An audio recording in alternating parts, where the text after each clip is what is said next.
You wanted the best. You've got the best podcast. The hottest podcast in the world. The Chris Voss Show, the preeminent podcast with guests so smart you may experience serious brain bleed. The CEOs, authors, thought leaders, visionaries, and motivators. Get ready. Strap yourself in. Keep your hands, arms, and legs inside the vehicle at all times, because you're about to go on a monster education roller coaster with your brain. Now, here's your host, Chris Voss. Hey folks, it's Voss here from thechrisvossshow.com. Welcome to the big show. We certainly appreciate it. As always, Chris Voss Show is a fan who loves you but doesn't judge you, at least not as harshly as probably the rest of the world does. We love everybody. And we're trying to make the world better, and we're trying to make people better. So what better mission can we have? And it's free for those of you in the audience. You can take and listen in as much as you want. You can even play them multiple times, and it's free. Go to goodreads.com/Chris Voss, LinkedIn.com/Chris Voss, Chris Voss 1, the TikTok, and Chris Voss, Facebook.com. Opinions expressed by guests on the podcast are solely their own and do not necessarily reflect the opinions of the host or the Chris Voss Show. Some guests of the show may be advertising on the podcast, but it is not an endorsement or review of any kind. Today we have an amazing young lady on the show. We're going to be talking about her new book, and it is entitled, Allow Me to Live My Grief and Heal from the Inside Out. Mrs. Ligia Houben is on the show with us today, and we'll be talking about her book, her insights, her experience, her life's journey, and how you can learn from it. She's a leading grief and loss expert, educator, and author of 4 books on grief. With over 2 decades of experience, she has guided thousands in navigating loss through her transformative approach. The 11 Principles of Transformation, first introduced in her book, Transform Your Loss, Your Guide to Strength and Hope, has been widely recognized for its impact in the field of grief support.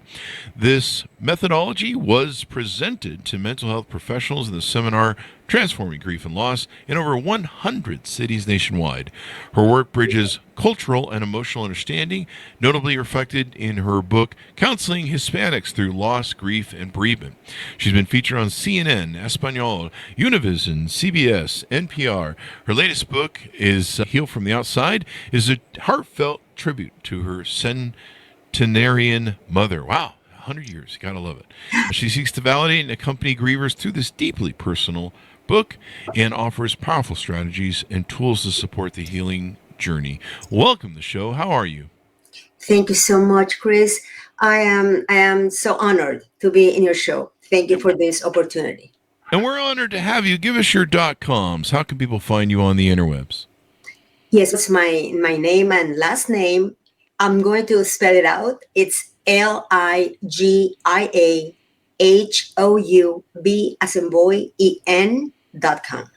There you go. So give us a 30,000 overview. What's inside this new book? The new book, as you mentioned, is a tribute to my beloved centenarian mother. It's allow me to live my grief and heal from the inside out. The reason that I call the book Allow Me to Live My Grief is because, Chris, we live in a society that sometimes doesn't allow us to grieve. People want to take us away from the pain, and they do it with their best intention. You know, they tell us to be strong, to move on, all those comments that people make. The thing is that they don't really help us, because then if we do not grieve really, from the inside out, then we may stay stuck. And that's why I chose to name my book that way, because being specialist, in grief for so many years, and being my mom a centenarian, when I would say, that yes, she died and that I missed her and all that, people would say, Ligia, but you should be happy. She was centenarian. Yeah. And I understand, Chris. I understand. It was a blessing. And I was so grateful, to have her after losing my father when I was 12, which was that was inspiration for me to get into this world of helping the bereaved, the griever. However, what about the void? What about missing her? And on the other hand, people would say, Ligia, but you are an expert. You created that methodology of the 11 principles of transformation. So how can you be grieving? Use your methods, no? And then I would respond to people who have come to the seminars and have read the book and all that. I would say, do you remember principle number 2, second principle? That is, live your grief. So that's what I'm doing, living my grief. So that's how the title came to be. There you go. I love it. The one thing I learned through the hard way through losing family members and dogs, was the process of grief is an important process. The steps, what is it, like 8 stages or something you go through with grief? And it's important just to embrace it. You can try and live in denial. You can try and, come up with some way, or you can say, I'm over it. It's fine. It's not affecting me. But, learning to, value the process of grief and how we heal is an important process, I think, in the healing phase. And we have to go through it, because if you don't, you just end up bottling it up. I mean, I met people that, I talked about my dog's grief, or when I lost my dog, and wrote about it on Facebook, and I was just stunned at how many people wrote me back and said, wow, I never processed my dog's death, my parents' death, the child's death, et cetera, et cetera. I never fully processed it. I kind of blocked it out. And when I saw you cathartically going through your experience and sharing it, I realized I had gone through it. Now I'm starting to go through it. And, I've just kind of learned that when loss happens, or grief has to be processed, and the stages of it, just do it, embrace it, run with it, because it's the only way to heal, really. And see how beautiful, Chris. That's one of the beauties, actually, now of social media, because as you open your heart, and it showed your vulnerability, in showing your grief, then you gave other people, quote unquote, permission for them to share as well. Because you know what? One of the beauties with grief is it is so sacred, and it needs to be witnessed, shared with others. So you sharing your grief, others did as well. So that's something that bring us together, as a community, because that's what happens. We grieve together, we heal together. There you go. And your book, you've written 4 books about this, correct? Just want to... Yes. Yeah, there you go. And on your website, you help people with different things of that nature. Now, in this book, it's kind of a homage to your mother, an honorarium of your mother and her life and your experience with her and the loss that you experienced? Actually, yes, because when she died, and she lived with us her last 2 years of her life. And we were extremely close because, as I shared, I lost my father when I was 12. I'm from Nicaragua. You heard my accent, Hispanic accent.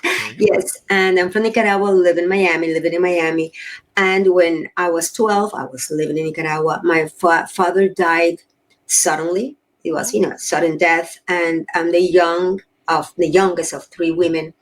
And I was extremely close to my father, So it was really hard. And then my mom was my father and mother for 48 years, And what happened was that I was very, very close to her. We were very close. Yeah. So when she died, the grief was intense, the void, because it's like every day. It's a constant, every day. So it was very strong.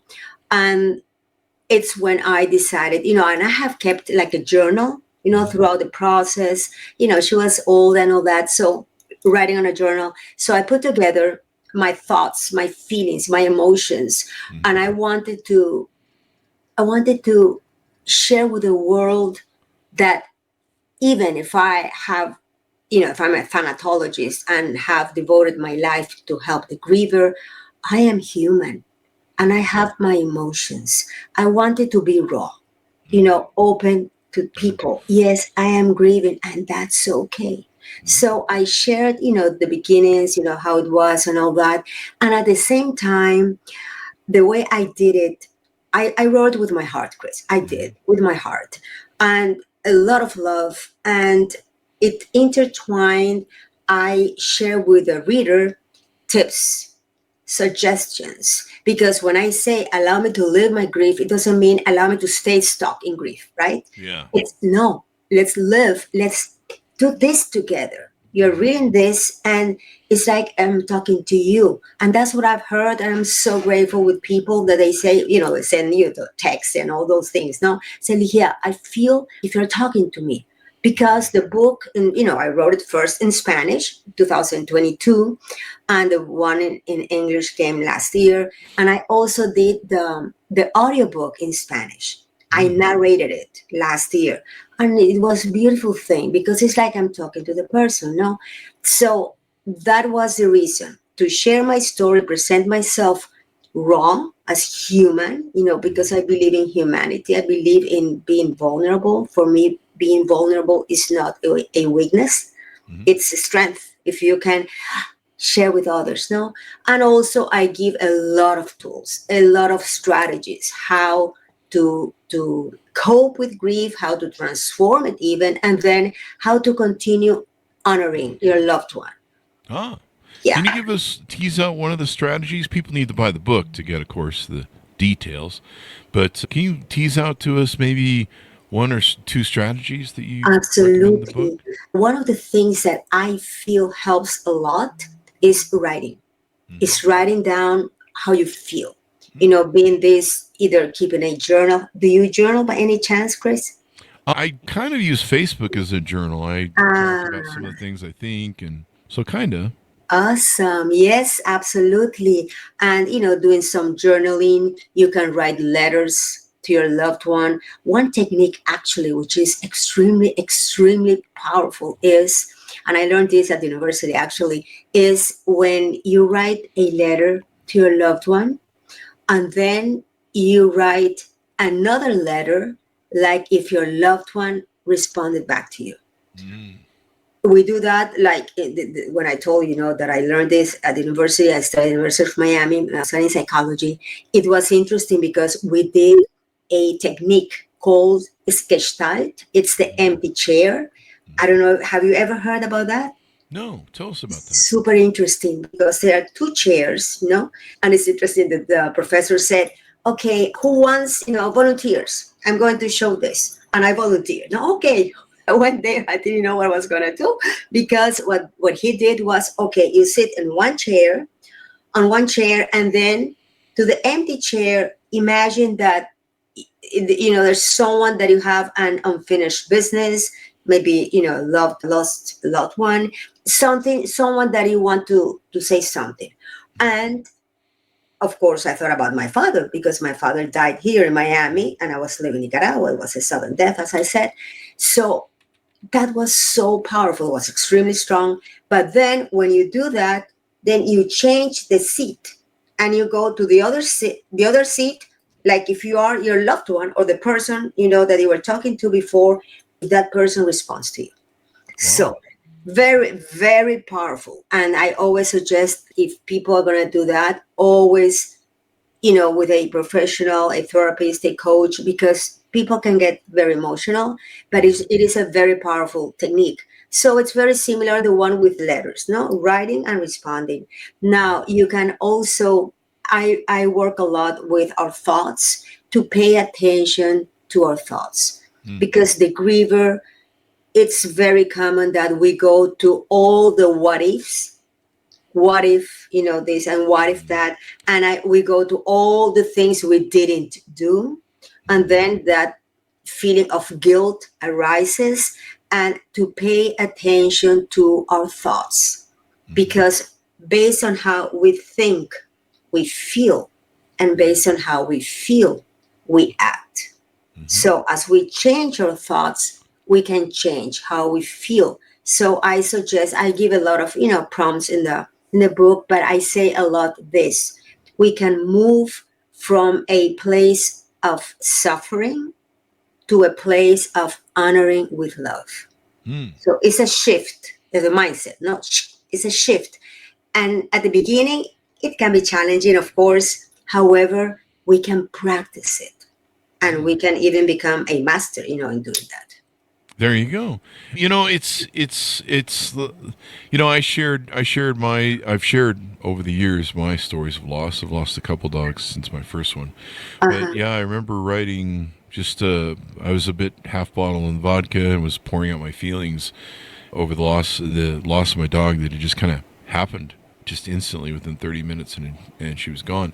And so writing this big thing, I remember thinking, I've talked about this before on the show. I remember thinking, God, this is really selfish. Me, and complaining about my troubles. I'm sure the world's got something bigger on its mind. But I just kind of poured my stream of thought into it and my feelings and what it was like. And I wanted to capture the moment at the time. Like I say, I use Facebook for my journal. The Facebook's kind of nice as a journal because it goes around and gives you reminders. This is what you were doing a year ago. This is what you were doing 10 years ago.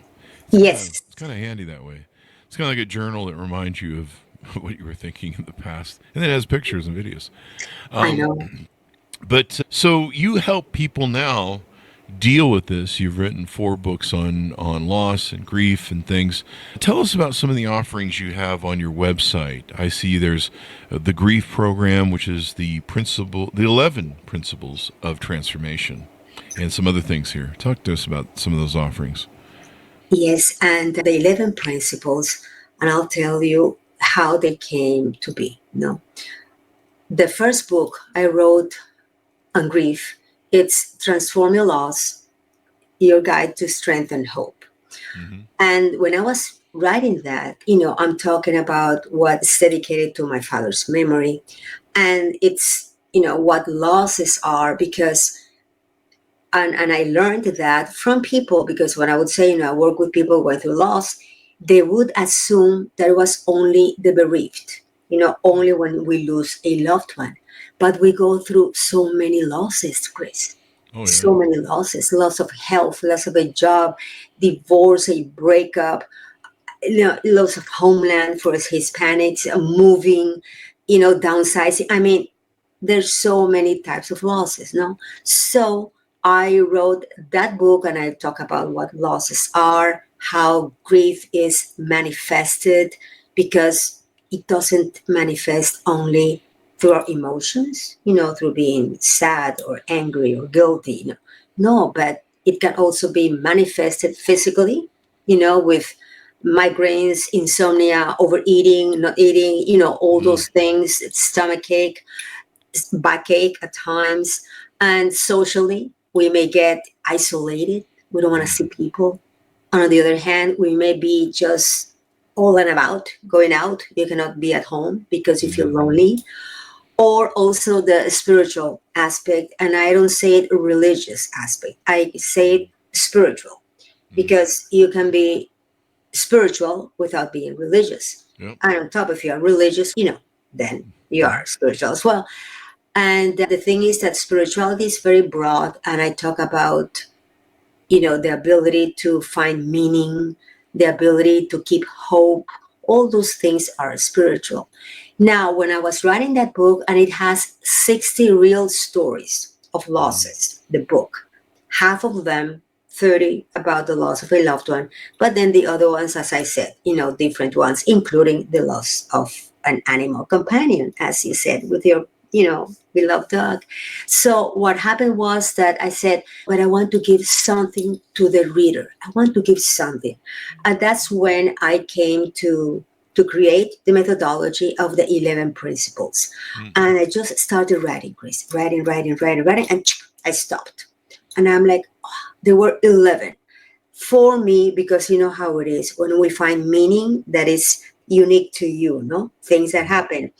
And when I stopped and I count them, I'm like, oh, wow, how beautiful. Because my father died on 11/11. Oh, really? Back in 1971. And I was like, and it was not on purpose. It was not that it just happened. And I was, that's so fulfilled. I don't know, so touched by that. And the 11 principles is the methodology that I introduced in that book. And from that methodology is offered as seminars, as coaching programs, as an online program. I work with people throughout 12 weeks. The online program is 12 weeks as well. Right now it's a self-paced, but this year I'm going to do it like a 3 months with me. So besides it's self-paced, I'm going to be with a person every week. So we do kind of a group coaching, but at the same time, a little didactic, to teach people about grief, because I feel that it's important we know about grief in order to know how to cope when things happen to us, because they will happen to us. So that's basically the 11 principles, and that's the seminar that I brought to over 100 cities, actually, or 108 actually, nationwide, with PESI for mental health professionals. It was such a beautiful experience, that, Chris. So there you go. That's wonderful. That's wonderful. Now you also have a podcast too, as well. I do, yes. And I want to say that all my products, my services, they are bilingual, obviously, in Spanish and in English. The principles, the online program, English and Spanish, the books, most of them, because I have 2 books which are not in Spanish. One is Counseling Hispanics Through Loss, Grief, and Bereavement. This book is with Springer, and that the intention of that book is geared for mental health professionals which are not Hispanics, so they understand my culture. So they understand, people living here in the United States specifically, so they can understand us.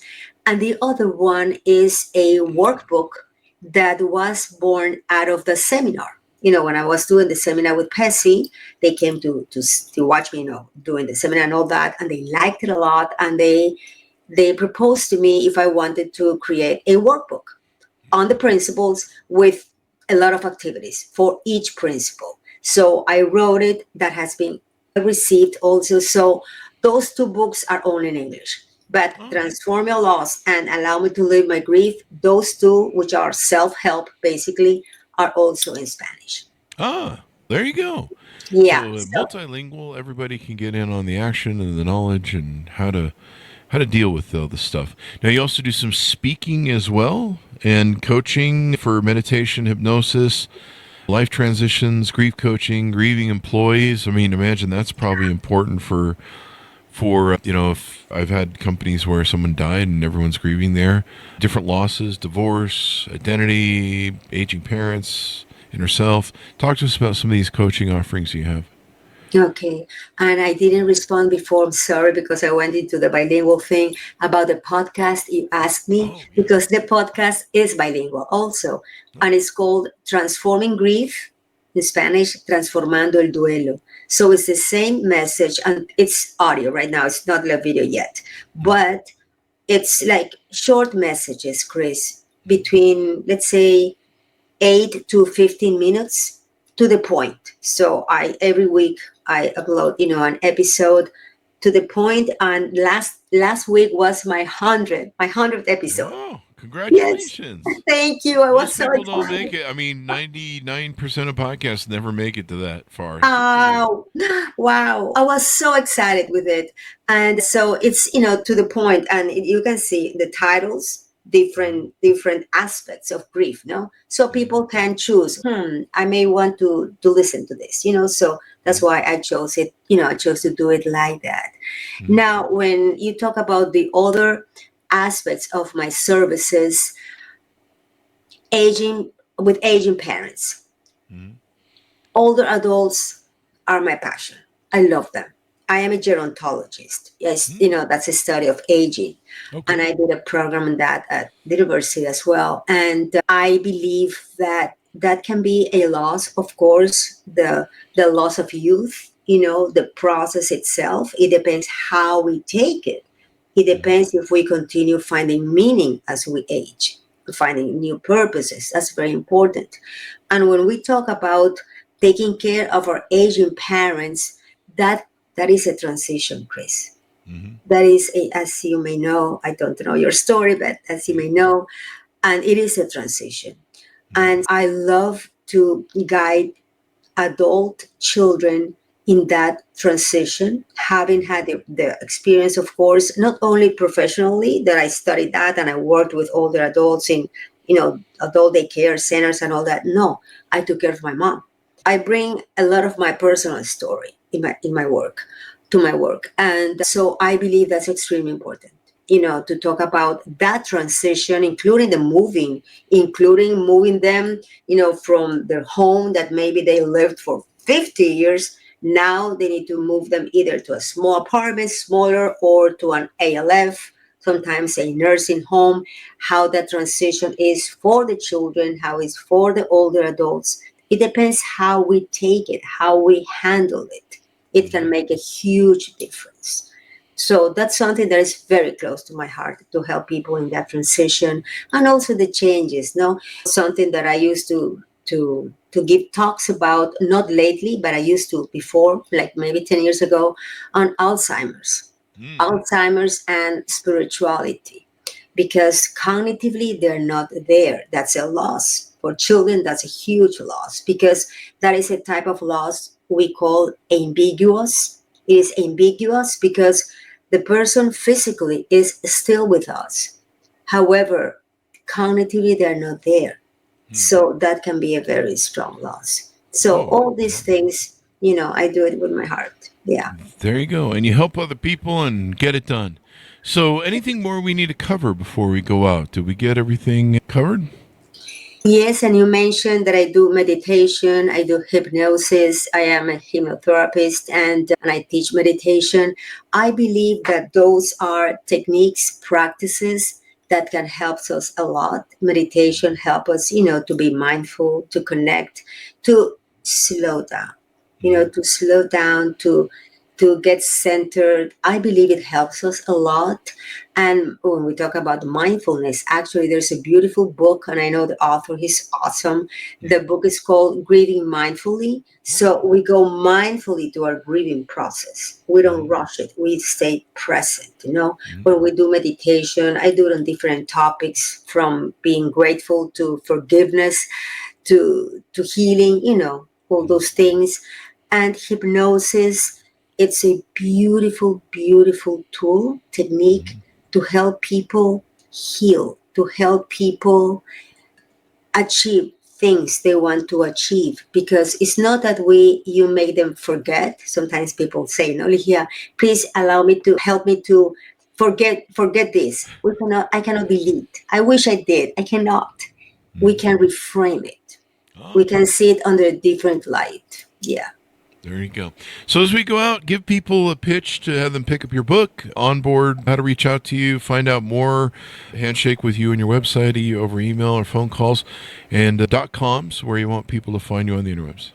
Okay, thank you, Chris. To all of you, thank you for being here. It's wonderful to share with you this topic that is so close to my heart. If you are going through the loss of a loved one, I send you a hug with all my love.